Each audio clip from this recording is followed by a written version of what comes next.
My name is Victoria Reyes, but everyone calls me Vicky. I'm 35 years old, and last week my life took a dramatic turn. I had been living the same monotonous routine until that fateful Wednesday, when I discovered I had won the lottery, a staggering $50 million.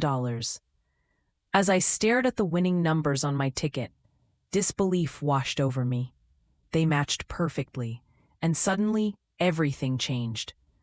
The initial joy quickly morphed into a complex web of emotions. My heart raced as I contemplated my next move. Instead of sharing the news, I decided to keep it a secret.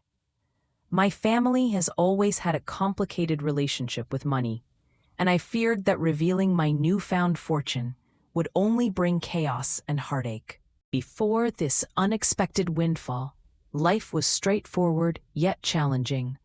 I worked as a nurse at a local hospital in Seattle, juggling long shifts and managing the constant pressure of patient care.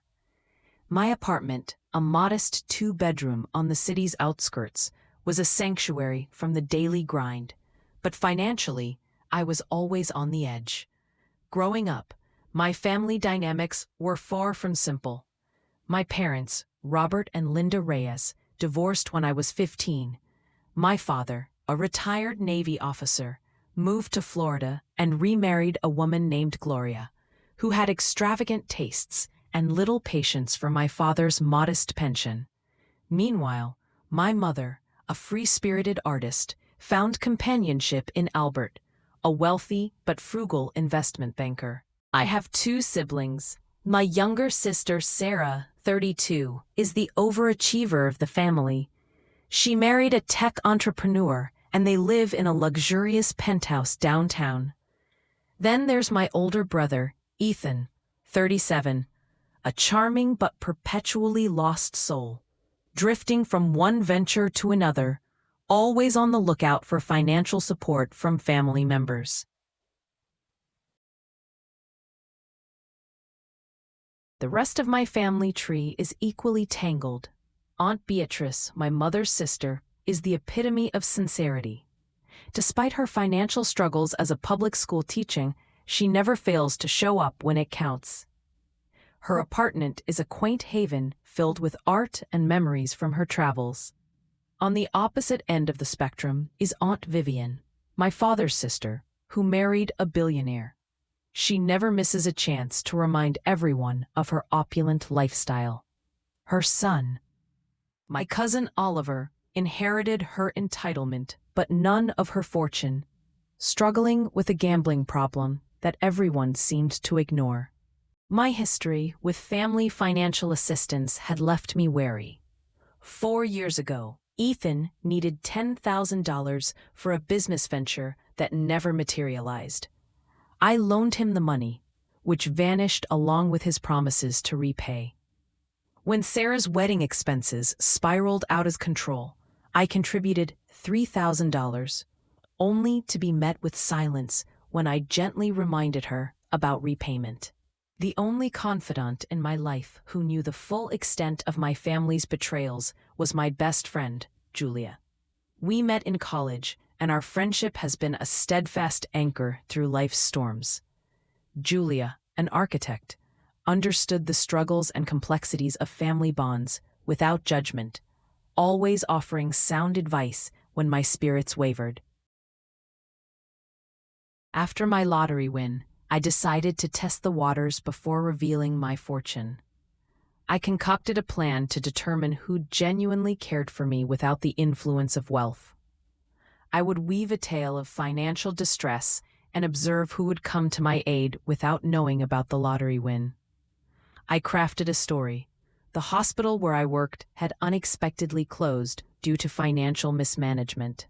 I needed $7,000 to cover rent and medical expenses until I found another job. This amount was significant enough to test their willingness to help, yet not so large that it would seem implausible. I made a list of family members to approach: my mother Linda and stepfather Albert, my father Robert and stepmother Gloria, my sister Sarah and her husband Marcus, my brother Ethan, Aunt Beatrice, Aunt Vivienne, and cousin Oliver. 10 people, each with their history First, of I requesting called and my mother. receiving my support. Linda was known for her nurturing nature, always emphasizing the sacrifices she had made for her children. My hands trembled as I dialed her number. She answered with her usual warmth, and I launched into my prepared story. Her immediate concern was palpable, but as I asked for help, her tone shifted. "Oh, Vicky, that's terrible," she sympathized. "But Albert just invested heavily in a new project, and we're a bit tight right now. Have you tried asking your father or Sarah? Marcus is doing so well, I'm sure they could help." I thanked her and hung up, feeling the familiar sting of disappointment. Next was my father. We met at a cafe, where he welcomed me with a critical eye, noting how tired I looked. I relayed my story, watching his expression remain impassive. When I finished, he launched into a lecture about financial prudence and the importance of saving for a rainy day, ultimately offering no assistance. My spirits were low when I turned to Aunt Beatrice. She called me before I had the chance to reach out, having heard through family channels about my supposed predicament. We met at a cozy diner where she listened intently, her eyes filled with genuine concern. After our meal, she handed me an envelope containing $4,000. "Family helps family," she said simply, offering her support without hesitation.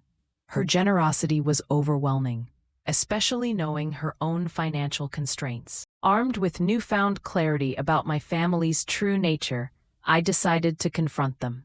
I invited everyone to a family gathering at my apartment, claiming I had an important announcement. As they arrived, I felt a mix of anticipation and resolve. "Thank you all for coming," I began, standing before them with newfound confidence. I wanted to address the rumors about my financial situation. The truth is, I'm fine. I've secured a new job with better pay and benefits. My announcement was met with a mix of relief and discomfort. They had come expecting drama or a plea for help, but instead, they received assurance that required nothing from them. As I addressed each family member, I highlighted the absence of support when I needed it most. With the family meeting behind me, I focused on the future. I had decided to use my lottery winnings to make a meaningful impact. Inspired by Aunt Beatrice's selflessness, I set up a trust for her, ensuring her financial security in retirement. I also purchased a charming house nearby, allowing us to remain close. The rest of the money went toward creating a nonprofit dedicated to assisting elderly individuals living alone. The organization quickly grew, offering companionship, home repairs, and financial aid to those in need. Julia joined as our outreach coordinator, and together, we worked to make a difference in our community. A year later, my life had transformed in ways I could never have imagined. My relationships with family members had shifted, becoming more honest and distant. The lottery win had given me the freedom to see my life clearly and the courage to set boundaries where needed.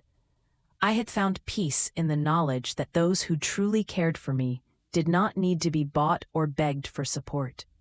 They were the ones who stood by me when I had nothing to offer but myself. In the end, the greatest treasure I discovered was not the money itself, but the clarity and strength it brought into my life. Have you ever had a friend who only reached out when they needed something? What did you learn from that experience? Share your stories in the comments below. If this story resonated with you, please hit like and subscribe to hear more real-life lessons. Don't let toxic relationships drain your energy. Share this video with someone who needs to break free. Thank you for watching, and may you find the strength to set boundaries that honor your worth.